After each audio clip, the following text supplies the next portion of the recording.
నెల 10వ తారీఖు నుంచి అంటే సుమారు 12 రోజుల నుంచి ఆరోగ్యశ్రీ నెట్వర్క్ హాస్పిటల్స్ రాష్ట్ర వ్యాప్తంగా కూడా ఆరోగ్యశ్రీ సేవలను నిలిపివేయడం జరిగింది.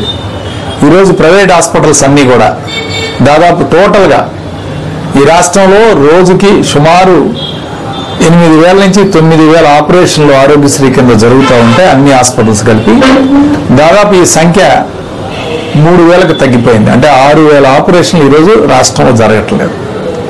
ఎందుకు జరగట్లేదంటే రోజు ప్రైవేట్ హాస్పిటల్స్ చెల్లించాల్సిన దాదాపు 3,000 కోట్ల రూపాయల బకాయిలు దాదాపు సంవత్సరం పైనుంచి ఎవరికి కూడా చెల్లించకపోవడం. ఈరోజు హాస్పిటల్ మెయింటైన్ చేయాలన్నా హాస్పిటల్ ఇవాళ వాళ్ళ సిబ్బంది జీతాలు కానీ లేకపోతే ఇతర కరెంటు బిల్స్ కానీ ఇతర ఖర్చులకి ఎక్కడ కూడా డాక్టర్లు ఇబ్బంది పడుతూ ఈరోజు ఇదిగో ఇస్తారు అదిగో ఇస్తారని ఎదురు చూస్తున్న ఈ యొక్క ఆరోగ్యశ్రీ నెట్వర్క్ హాస్పిటల్కి ఈ ప్రభుత్వం కూటమి ప్రభుత్వం మొండి చేయి చూపించే కార్యక్రమం.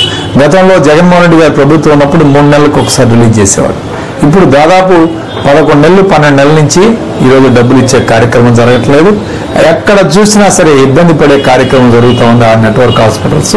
ఈ అభిప్రాయంతో ఈ యొక్క సమస్యతో రాష్ట్ర వ్యాప్తంగా కూడా నిన్న బంద్ దాదాపు 12 రోజుల నుంచి బంద్ చేస్తుంటే రేపు గురువారం విజయవాడలో ధర్నా చౌక్ దగ్గర రాష్ట్ర వ్యాప్తంగా కూడా ఈ హాస్పిటల్స్ ఆశ ఏదైతే ఉందో ఈరోజు ప్రైవేట్ హాస్పిటల్స్ నెట్వర్క్ ఆర్గనైజేషన్ వీళ్ళందరూ కూడా కలిసి ఈరోజు విజయవాడలో రేపు ఈరోజు నిరసన కార్యక్రమం చేయడానికి రేపు అందరూ కూడా సమావేశం అవుతా ఉన్నారు. ముఖ్యంగా చెప్పాలంటే ఆరోగ్యశ్రీ నిర్వీర్యం చేయాలి.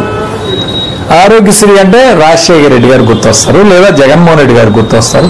సో దీన్ని పూర్తిగా నిర్వీర్యం చేస్తే వీళ్ళెవరూ గుర్తు రాకుండా చేయాలని చెప్పి ఈ ప్రభుత్వం ఒక కుట్రతో ఈరోజు ఆరోగ్యశ్రీని పూర్తిగా నిర్వీర్యం చేసే కార్యక్రమం చేస్తూ ఉన్నారు.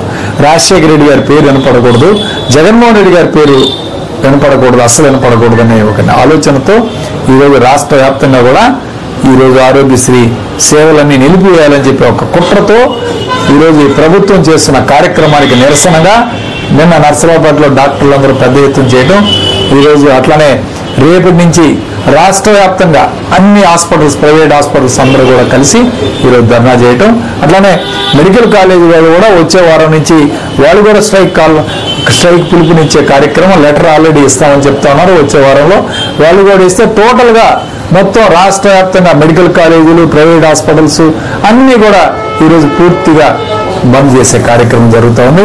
ఖచ్చితంగా ఈ ప్రభుత్వం ఎప్పుడైనా మేల్కొని నిద్రలేసి తక్షణమే ఆరోగ్యశ్రీ బిల్లులు చెల్లించాలని చెప్పి వైఎస్ఆర్ కాంగ్రెస్ పార్టీ డిమాండ్ చేస్తుంది.